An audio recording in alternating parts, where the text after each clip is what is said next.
Aren't you tired of hashtags or reposting a pic of Colin Kaepernick or like this is why?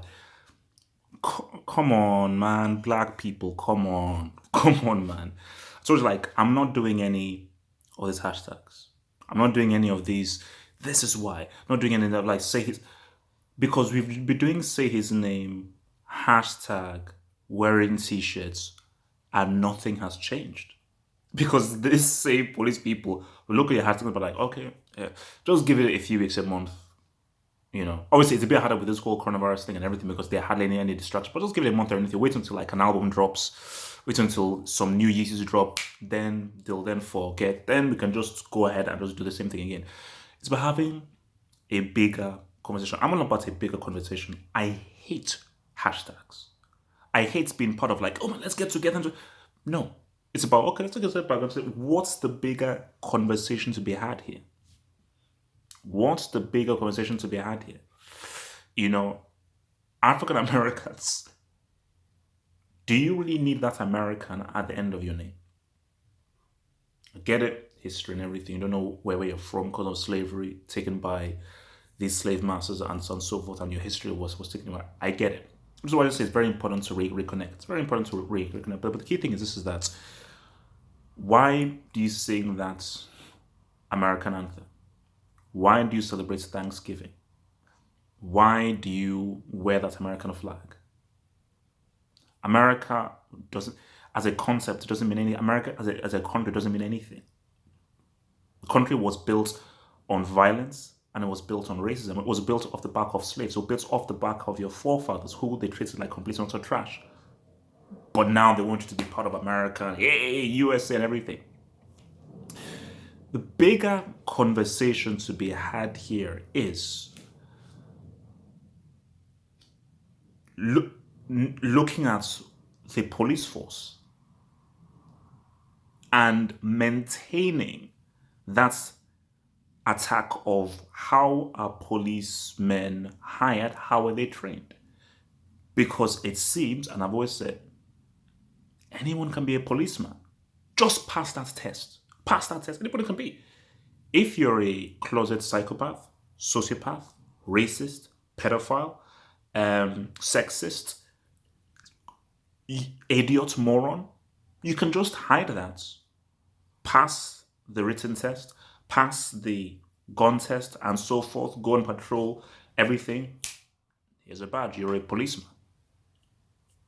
And obviously, a lot of police forces and everything are run mostly by whites and so forth. So they are very careful in creating a specific racial demographic and what they want the policemen to look like. And for police, it's about no, we protect our own. We always protect our own, and there's always a um explanation as to why that guy was shot. But in this instance, what's the explanation? Because you weren't in the line of fire, your life couldn't have been endangered because you and your partner were obviously both armed, and so forth. So but and this because you have to look at this on a macro level. The macro level is this is speaking to blacks in America. You're not seen. They use you when they need you. Speaking about the racists and the machine, the racist and the machine. Because again, look, not all white people are racist. Big like not all white people are racist. Look, the racist white people, the racist, the devilish people, not the white people who are right there trying to help you. Those are your allies who you will need. Those are your allies you will need because the biggest mistake you can make is, oh no, hate all white people. You do need white people to break this down. You do because without those white allies, nothing's happening because you simply don't have the numbers or the influence. Reality is that they will always listen to the whites as opposed to the blacks. Facts, but these racist white people, they look at you, they look to you as animals. There are dogs. There are dogs treated better than black people. Trust me. I swear to you, there are dogs treated better than black people. So for this white officer, he's like, this guy is lower than a dog. He's just a piece of crap. like animals. So I can knee him, piss on him, crap on him, go on him. So even when he put his knee on him and he was saying I can't breathe, it's like noise. You're like you're insignificant because you're a black guy who in his mind is that because you've been indoctrinated in your brain through the police force that these black guys are just a bunch of raving animals, lower than animals. I swear, I'm telling you, these racist police officers, they view black people as lower than dogs. I swear to you. There are dogs, here Timmy, Timmy, here Timmy, Timmy, who are treated better than, who are seen as better than black people. So for black guys in America, you have to have a bigger conversation of what is America really? And what are black people's place in America really? Oh, it's because of Jay-Z and Lil Wayne. Yeah, there's no racism. Because remember, Lil Wayne said that, oh no, I don't believe in racism. Like, the racism doesn't exist. Yeah, Lil Wayne, that's because you're a huge rapper. And they just want you to dance, sing, and, cool it up. Now get off the flipping stage. You've entertained us.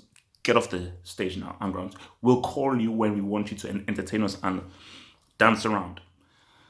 So it's my bigger conversation because again, I'm talking to my man, Sharif, who just says that, because he was saying to me, look, these guys will just create this whole narrative again. Because that's whenever I just going through the Instagram and everything, I'm like, guys, I need a bigger conversation.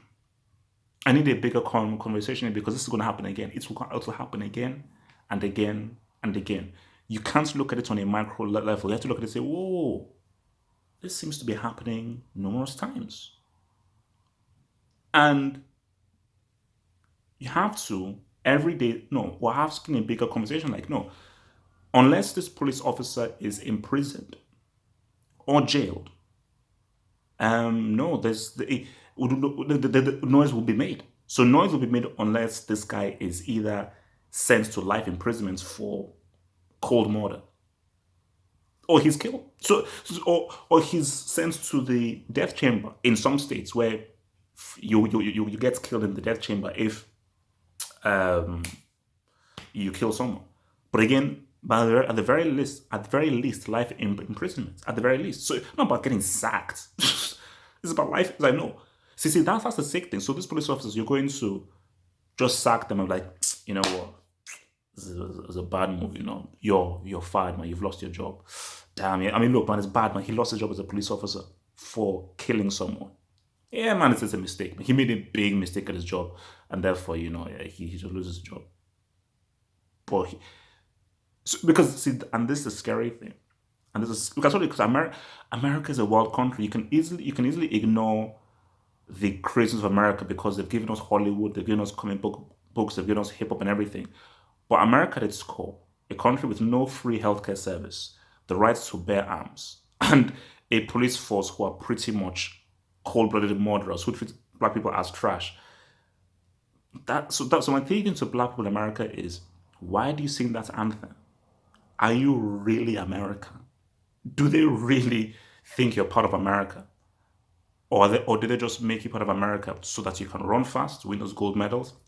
You can run boy, run, touchdown baby, yeah boy, come on, like the plantation, or sing, dance, and rap and so forth. You think Warren Buffett respects Jay Z?